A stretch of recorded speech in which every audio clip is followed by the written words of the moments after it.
Hello students, मैं BP Singh आज आपको रियल एनालिसिस में एक वेरी वेरी इंपॉर्टेंट टॉपिक है उसे लेके आया हूं जिसका नाम है uniform convergence of sequence of a function.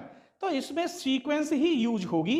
मैंने पहले आपको केवल सीक्वेंस बताई थी, आज मैं सीक्वेंस ऑफ फंक्शन बताऊंगा, सीक्वेंस ऑफ सीरीज बताऊंगा और कन्वर्जेंस कह रहा है तो इसमें बताऊंगा आपको कब डाइवर्जेंट होती है, कब कन्वर्जेंट होती है, कब ऑस्किलेट होती है। कुछ एक दो एग्जाम्पल भी दूंगा। तो आज की वीडियो तो वेरी वेरी इंपॉर्टेंट होने वाली है। तो चलिए सबसे पहले हम बताते हैं कि सीक्वेंस होती क्या है। रियल एनालिसिस की प्लेलिस्ट में मैंने सीक्वेंस पढ़ा दी है। आप सर्च करेंगे सीक्वेंस बीएससी कोचिंग अलीगढ़ तो भी मिल जाएगी आपको। वैसे प्लेलिस्ट की लिंक डिस्क्रिप्शन में दे दूंगा, पूरी आपको मिल जाएगी। ठीक है, तो चलिए मैं पहले आपको बताता हूं एक लाइन में सीक्वेंस, एक लाइन में सीक्वेंस फंक्शन और एक लाइन में बताऊंगा सीक्वेंस ऑफ सीरीज। तो सबसे पहले देखिए, मैंने आपको सीक्वेंस बताया था fn और ऐसे डिनोटेड करते हैं और ये मैंने कह दिया 1/n। इसे अगर आप खोलना चाहो तो खोलो और लिखा था मैंने natural number n belongs to n, अर्थात इसे खोलेंगे आप तो ये बन जाएगा 1, 1/2, 1/3, 1/4। क्योंकि सीक्वेंस 1 से लेकर इंफिनिटी तक होती है तो ये कहलाई थी सीक्वेंस। जैसे कि ये सीक्वेंस कौन सी है, डिक्रीजिंग सीक्वेंस है। ठीक है, आइए अब मैं इसी में आपको फंक्शन समझा रहा हूं। देखो, इसको मैं फंक्शन कहूं, ये कह रहा हूं लो इज ए सीक्वेंस। अब इसी को मैं एफ एन एक्स, ऐसे यहां एक्स लगा दिया तो ये मैंने कर दिया 1 या x/n कर दिया। अब ये तो बिलोंग करेगा ही हर क्वेश्चन में नेचुरल नंबर, ये ध्यान रखेंगे। अब x के लिए वो कहता है किस में बिलोंग करेगा, जैसे मैंने यहां कह दिया x belongs to real number. अब यहां x साथ में आया है इसलिए ये सीक्वेंस फंक्शन हो गया। क्लियर? आइए अब इसको मैं ऐसे लिख दूं सिग्मा एफ एन एक्स की जगह पे चलो मैं ऐसे लिख देता हूं यू एन एक्स। क्लियर? तब ये सीरीज बन जाएगी। जैसे इसको भी मैं लिखे देता हूं, मैंने कह दिया n x upon 1 plus N square x square. तो अब इसे खोलेंगे कहां तक, एन इक्वल 1 से लेकर इंफिनिटी तक आप खोल सकते हैं। तो ये सीरीज हो गई। इसमें भी आप लिखेंगे where as n belongs to capital n और एक्स बिलोंग्स टू जो भी दे रखो हो, जैसे मैंने लिख दिया रियल नंबर। ये तो मैं आपको क्वेश्चन में ही बताऊंगा कि x की वैल्यू 1 और 2 के बीच में है या 0 और 1 के बीच में है। तो आप ये समझ गए होंगे कि ये तो सीक्वेंस है, x लगा दिया इसमें, ये सीक्वेंस फंक्शन बन गया। और sequence function is also sequence series भी होती है, जैसे ये रही, इसे में यूएनएक्स है।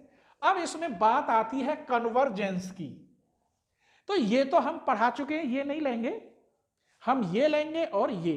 तो अब मैं आपको बता रहा हूं सीरीज में सीक्वेंस कब कन्वर्जेंट होती है, कब डाइवर्जेंट होती है और कब ऑस्किलेट होती है। ठीक है, पहला टर्म यही देखते हैं। चलिए तो मैं एक सीरीज लिख रहा हूं, let sigma u n be a series.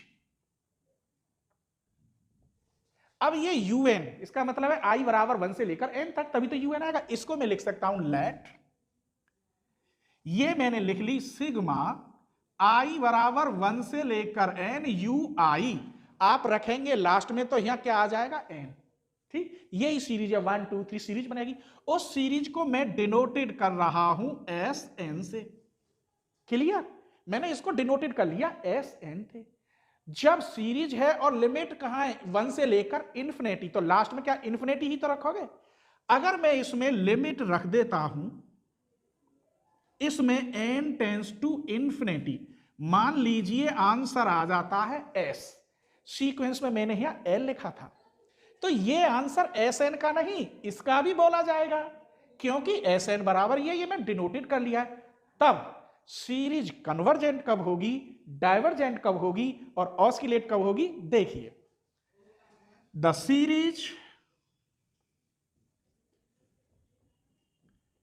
Sigma, ये वाली यूएन, कहां ये UN is said to be convergent sequence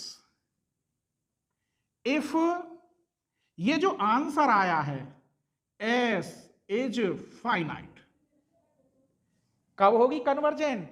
इसी सीरीज में limit n tends to infinity लगाएं और आंसर फाइनाइट आ जाए तो वो सीरीज कहलाएगी कन्वर्जेंट। समझ गए? आइए, एंड फिर इसको ही लिखते हैं, the series sigma un is said to be divergent if S is infinite। क्या आ जाए?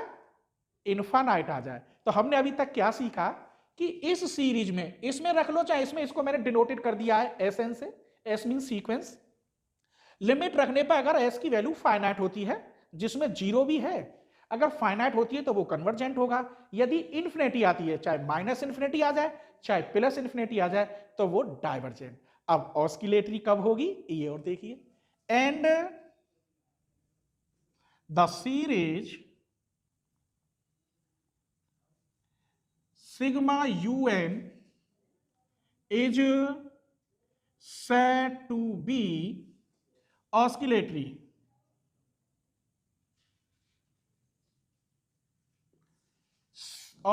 series if S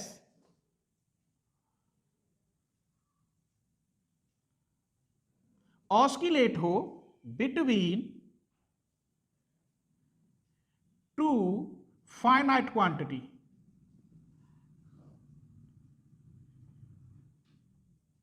अब इसे समझिए, अगर ऑस्किलेट के लिए मैं लिमिट लगाऊं n टेंस टू इन्फिनिटी और आंसर आ जाए -1 और +1, तो ऐसी जो सीरीज होती है, मतलब दो क्वांटिटी आ जाए, -5 +5 या 5 और 3 आ जाए, 10 और 15 आ जाए, तो ऐसी सीक्वेंस या सीरीज क्या कहलाती है? ऑस्किलेटरी सीरीज कहलाती है। क्यों? कन्वर्जेंट के लिए केवल एक फाइनाइट क्वांटिटी आनी चाहिए, कुछ भी आए, और डाइवर्जेंट सीरीज के लिए केवल इनफाइनाइट आए या माइनस इनफाइनाइट। यदि लिमिट लगाने पर दो दो आंसर आते हैं तो ऐसी सीरीज ऑस्किलेट सीरीज कहलाती है। एक और है छोटा सा, यही लिखे देता हूं नोट, पी सीरीज।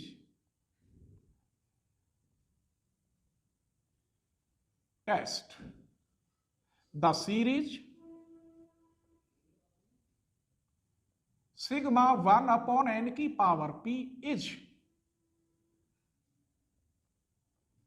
कन्वर्जेंट कब? If p is greater than 1।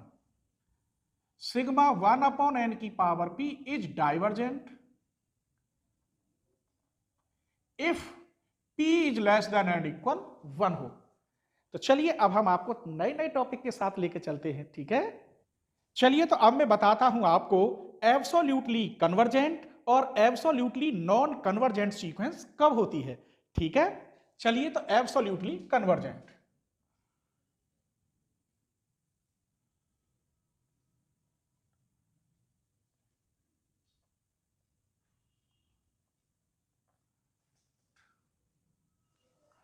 let the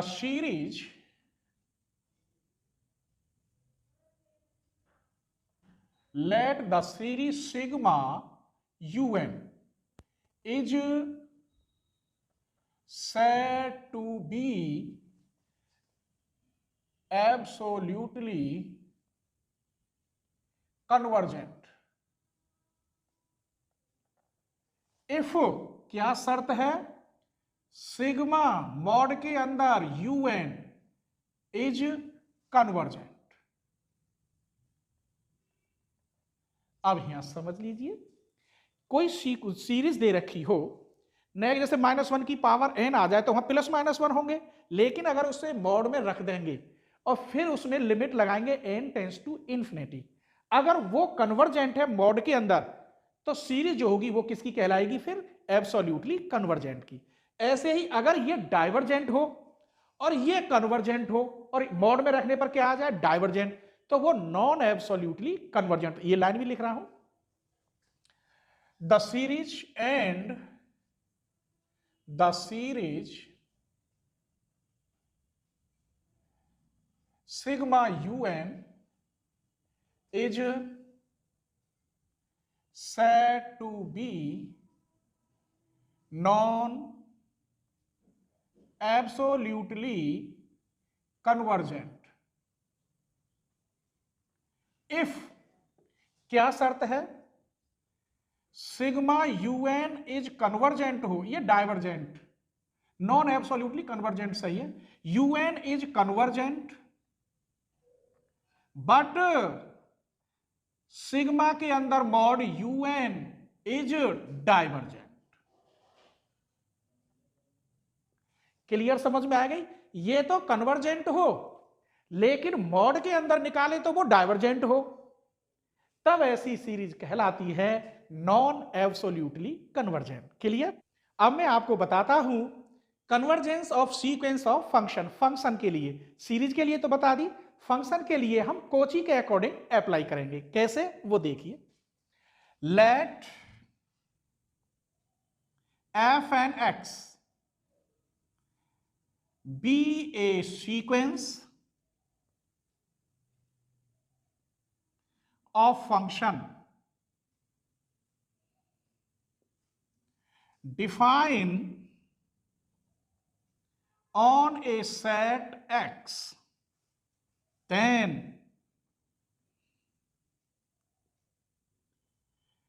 is said to be Cauchy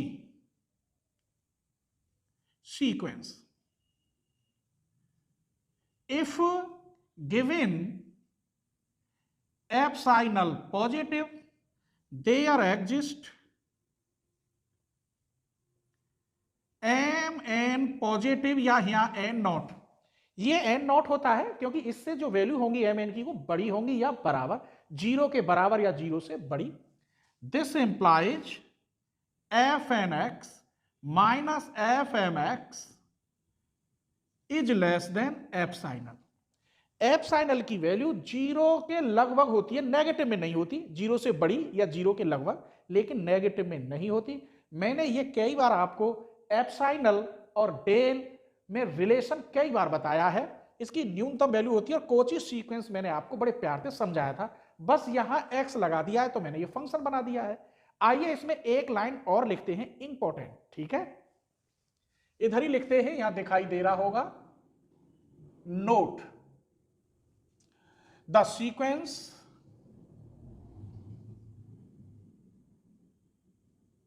fn is said to be convergent and convergence to, answer कितना है, f है। if given epsilon positive there exist and not belongs to natural number, तब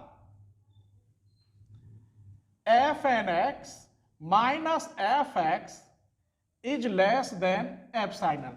limit लगाने पर इसमें ये answer है, तो मैं ये भी बात लिख रहा हूं, ठीक है? Here f is limit of fn x, that is limit n tends to infinity रखें इसमें तो ये fx बनता है और इसे हम पॉइंट वाइज सीक्वेंस भी कहते हैं। इससे मैं काफी क्वेश्चन निकालूंगा, आपको ढंग से देखना है। अगर ये लिखा हो तो हमें fx की वैल्यू चाहिए तो fx का मान निकलेगा limit n tends to infinity fn x। Clear? अगर आपको कॉम्प्लेक्स एनालिसिस या न्यूमेरिकल एनालिसिस, जैसे न्यूमेरिकल एनालिसिस की तो मैंने 40 वीडियो दी हैं, पूरी प्लेलिस्ट उसमें दे दी है। बस आपको कोई भी टॉपिक सर्च करना है तो उसके साथ चैनल का नाम जोड़ दें। जैसे आपको numerical analysis BSc coaching Aligarh, तो पूरी प्लेलिस्ट निकल के आ जाएगी। ऐसे ही कॉम्प्लेक्स में कोई भी टॉपिक आपको सर्च करना हो, जैसे एनालिटिक फंक्शन, तो आप लिखेंगे analytic function BSc coaching Aligarh, तो यूट्यूब पे सबसे ऊपर निकल के आ जाती है। ठीक है, चलिए तो जो टॉपिक था, अब उस टॉपिक की डेफिनेशन लिखते हैं। क्या था ये चैप्टर का नाम? Uniform convergence of sequence of function. जैसे मैं इसकी डेफिनेशन लिखूंगा, फंक्शन में मैं एफ लगा दूंगा और सीरीज में कैपिटल एस से यूज करूंगा, सेम बिल्कुल हो जाएगा। और मैं ये डेफिनेशन बता चुका, लेकिन दोबारा लिख रहा हूं। चलिए यहीं से लेते हैं, लेट एफ एन एक्स, ये फंक्शन है, be sequence of function define on a set X, तब then f and x is said to be uniformly convergent on X if given epsilon positive, there exist, ऐसे भी लिख सकते हैं, there exist उल्टी E, N not belongs to capital N such that ये greater than N not हो, तो F N x minus F X is less than epsilon, जहां पर X belongs to capital X. फिर समझ लो, आपको सबसे पहले तो इनके मतलब मालूम होने चाहिए। एप्साइनल एक पॉजिटिव होता है, एन नॉट भी लगभग ओरिजिन ही होता है जो नेचुरल नंबर में होगा। N is greater than, n अब या जीरो से बड़ा होना चाहिए क्योंकि नेचुरल नंबर एक से शुरू होता है। तब f N x minus F x का मॉड करूं, यूनिफॉर्मली का अर्थ ही मॉड है, इज लेस देन एप्साइनल हो, जहां पर जो एक्स के एलिमेंट है वो काय के होंगे, कैपिटल एक्स के। तो अब मैं तुम्हें केवल एक छोटा सा टेस्ट और बता रहा हूं जिसे बोलते हैं एमएन टेस्ट। उसके बाद आपको इंपॉर्टेंट 2 क्वेश्चन करा के भेजूंगा। ठीक है, तो चलिए एमएन टेस्ट और लिखते हैं, तो इधर ले लेते हैं।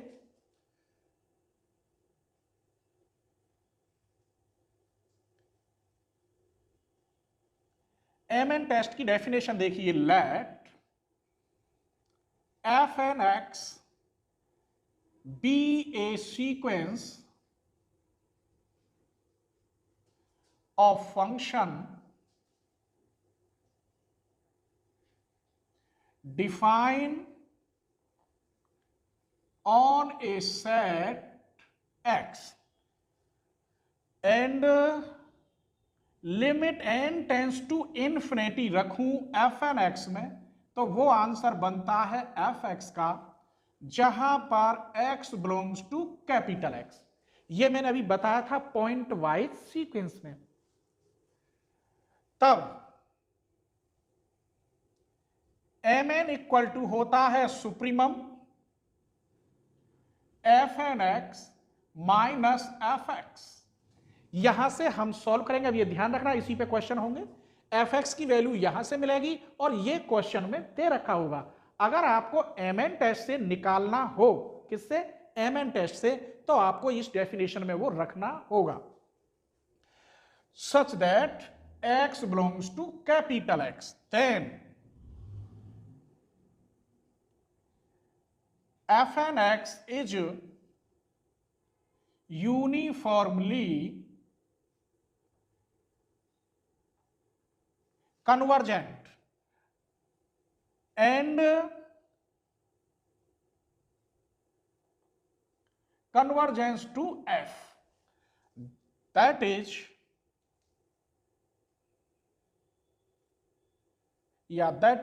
if and only if limit n tends to infinity mn equal 0। अब यहां देखिए, सिर्फ और सिर्फ 0, अगर 0 से अलग कोई पॉइंट आते हैं तो उस पर वो डज नॉट एग्जिस्ट मानी जाएगी, नॉन यूनिफॉर्मली कन्वर्जेंट। यहां जो लिखा हुआ है एन नॉट के जो एनबीडी पॉइंट होंगे उस पर भी ये डज नॉट एग्जिस्ट होगी, केवल एन नॉट पर ही यूनिफॉर्मली कन्वर्जेंट बनेगी। जैसे मैंने कह दिया ये 0 एन नॉट है, 1 2 3 और यहां -1 -2 -3, सिर्फ इस जीरो पर ही यूनिफॉर्मली कन्वर्जेंट होगा, अन्यथा क्या होगा, डज नॉट एग्जिस्ट या नॉन यूनिफॉर्मली कन्वर्जेंट। ये मैंने इसीलिए लिखा है, limit n tends to infinity mn में रखेंगे, जीरो आए तो यूनिफॉर्मली कन्वर्जेंट कहलाएगा, अन्यथा डज नॉट एग्जिस्ट या नॉन यूनिफॉर्मली कन्वर्जेंट। ये हम mn कहां से निकालेंगे, यहां से निकालेंगे। इसमें भी सिर्फ हमारे पास fnx होगा या सीरीज होगी तो snx कर लेंगे। लिमिट लगाने पर ये आंसर fx हमें मिल जाता है, फिर इसमें रख देंगे, ये मिल गया। रखने के बाद सुप्रीमम के अकॉर्डिंग फिर सॉल्व करने की प्रोसेस क्रिया बताऊंगा।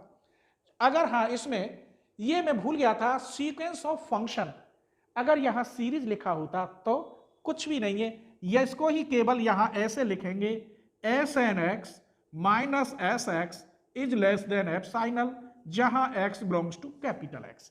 ये सीरीज का हो जाता है। तो चलिए अब मैं आपको इंपॉर्टेंट दो क्वेश्चन कराता हूं, ये देखिए। फिर भी ध्यान रखना, क्वेश्चन ये होगा fx की वैल्यू ऐसे निकालते हैं, वहां x की शर्त दे रखी होगी कोई, mn में रखेंगे, ये निकालने के बाद ये सब mn की वैल्यू है, mn में फिर जो आंसर आएगा उसमें limit n tends to infinity रखेंगे।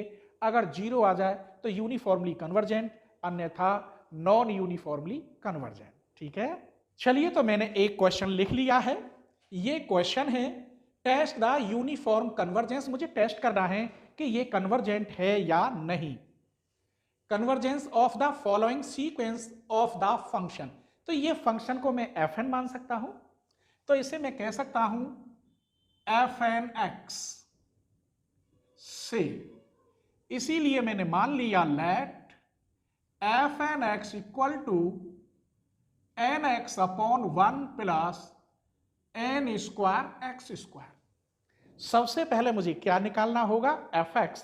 अभी बताया था पॉइंट वाइज सीक्वेंस भी कहते हैं उसे, क्या हम जानते हैं अगर हम fx की वैल्यू निकालें, इधर लेते हैं, हम जानते हैं अगर हम fx की वैल्यू निकालें तो limit n tends to infinity fnx। चलिए तो limit n tends to infinity fnx nx upon 1 plus n square और x स्क्वायर। अगर आप लिमिट लगाएंगे तो इन्फिनिटी अपॉन इन्फिनिटी, अर्थात इनडिटरमिनेट फॉर्म, आप लिमिट नहीं लगा सकते। तब हम क्या करें, एल हॉस्पिटल रूल है। एल हॉस्पिटल रूल का मतलब है ऊपर का ऊपर डिफरेंशियल और नीचे का नीचे डिफरेंशियल। तो हम लगाएंगे यहां एल हॉस्पिटल रूल।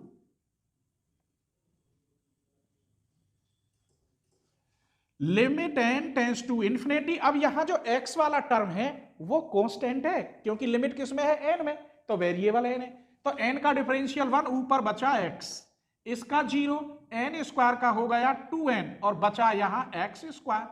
मैं लिख सकता हूं x अपॉन यहां लिमिट लगाओगे तो इन्फिनिटी, और इन्फिनिटी की किसी में डिवाइड जाती है तो 0।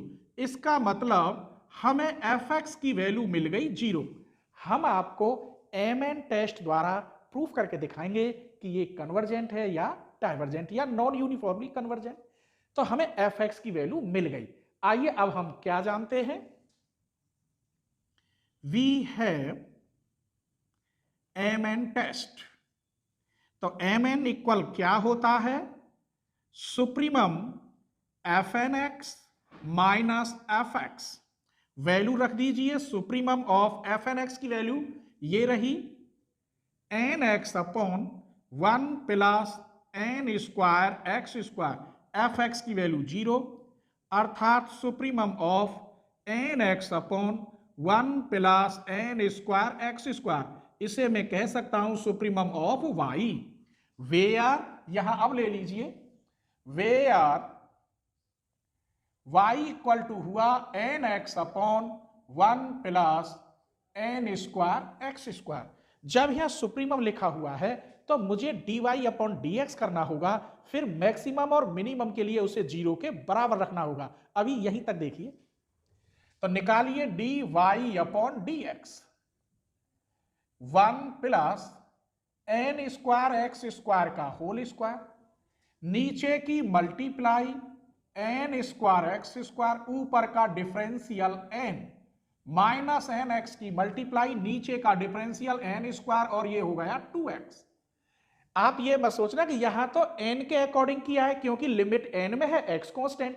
यहां dy अपॉन dx y का function with respect to x, तो यहां n कांस्टेंट है। क्लियर? आइए हमारे पास बन गया, इसमें मल्टीप्लाई करोगे n plus N Q x square minus 2n Q x square upon 1 plus N square x square का whole square dy upon dx। चलिए 4 मैक्सिमम और मिनिमम, इनके लिए आपको क्या करना होगा? dy अपॉन dx 0 के बराबर, अर्थात ये 0 के बराबर n बचा, यहां माइनस के बचेंगे n Q x square upon 1 plus N square x square का होल स्क्वायर इक्वल टू 0। ये नीचे का गया 0 में, सिर्फ बचा n cube minus n Q x square equal to 0। N common ले लीजिए तो 1 minus n square x square equal to 0, 1 minus n square x square equal to 0। This implies, direct कर रहा हूं मैं, 1 अपॉन एन स्क्वायर, अरे N square की divide कर देंगे, अगर जरूरत पड़ी तो x बराबर 1 अपॉन एन। अब जब हमने ये लगाया है तो हमें ये भी चेक करना है मैक्सिमम और मिनिमम, तो ये मैं डायरेक्ट लिखूंगा at x equal 1 upon n पर d2y अपॉन dx2 क्या होगा? Less than. देख लो क्योंकि यह माइनस है, आएगा माइनस में, दोबारा फिर डिफरेंशियल करोगे तो स्वाभाविक है नेगेटिव आएगा, और नेगेटिव की वैल्यू कितने पर? 1 अपॉन एन पर नेगेटिव क्वांटिटी आएगी, तो क्या कहेंगे उसे हम? मैक्सिमम। ठीक है, आइए अब हमें ये वैल्यू कहां रखनी है? जो निकली है मैक्सिमम कहां रखनी है? y में, और y सब ये क्या है? y सब जो निकल रहा है mn, तो mn में यही तो y माना है, इसमें आप रख दीजिए कहां? यहां।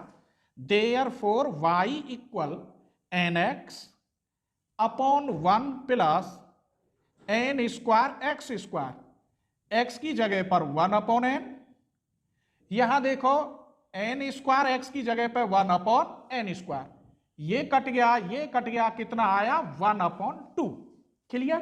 अब ये 1 अपॉन 2 जो आया है, इसकी वैल्यू तो ये आती चल रही है, इसका मतलब mn की वैल्यू, तब mn इक्वल टू कितना आया?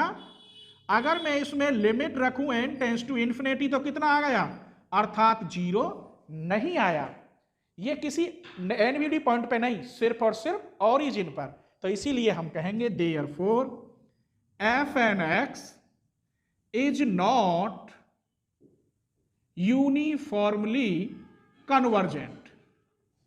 अभी मैं आपको एक क्वेश्चन और दूंगा, ठीक है? चलिए तो क्वेश्चन नंबर 2 देखते हैं।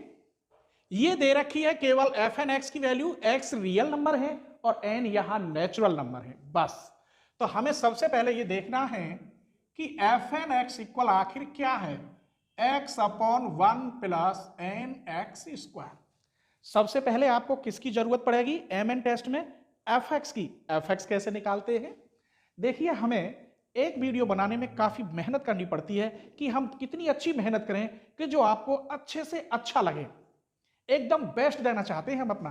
तो प्लीज आपको अगर हमारी वीडियो पसंद आए तो आप चैनल को सब्सक्राइब जरूर कर लें, क्योंकि आगे भी वीडियो आपको मेरी देखनी है, और प्लीज अपने फ्रेंडों को जरूर शेयर करें कि आपके साथ साथ वो स्टूडेंट भी मुझे जाने और मुझसे जुड़े। ठीक है, तो सबसे पहले मुझे fx निकालना है। fx इक्वल टू क्या होता है? Limit n tends to infinity fnx। अब यहां limit n tends to infinity x upon 1 plus n x square, limit लगाइए, यहां आप इन्फिनिटी रखेंगे n की जगह पर, टोटल इन्फिनिटी 0, इसका मतलब fx की वैल्यू 0 आ गई। अब mn टेस्ट क्या कहता है वो देखिए। We have by mn test mn equal to supremum of fnx minus fx। Supremum of fnx की वैल्यू, fx की value, supremum of x upon, इसे मैं कहूंगा supremum of y, where y equal x upon 1 plus n x square. Clear? अब हमें क्या निकालना है यहां, क्योंकि सुप्रीम में तो dy अपॉन dx और उसे 0 के इक्वल रखना है, तो यहां से निकालते हैं। y इक्वल दे रखा है x upon 1 plus n x square, निकालिए dy अपॉन dx। तो ये ऊपर तो कांस्टेंट है, केवल एन एक्स नहीं, डिवीजन मेथड से होगा, कांस्टेंट केवल यहां एन है। 1 प्लस एन एक्स स्क्वायर का होल स्क्वायर, नीचे की मल्टीप्लाई, ऊपर वाले का 1, ऊपर वाले की मल्टीप्लाई, नीचे वाले का n इंटू 2x।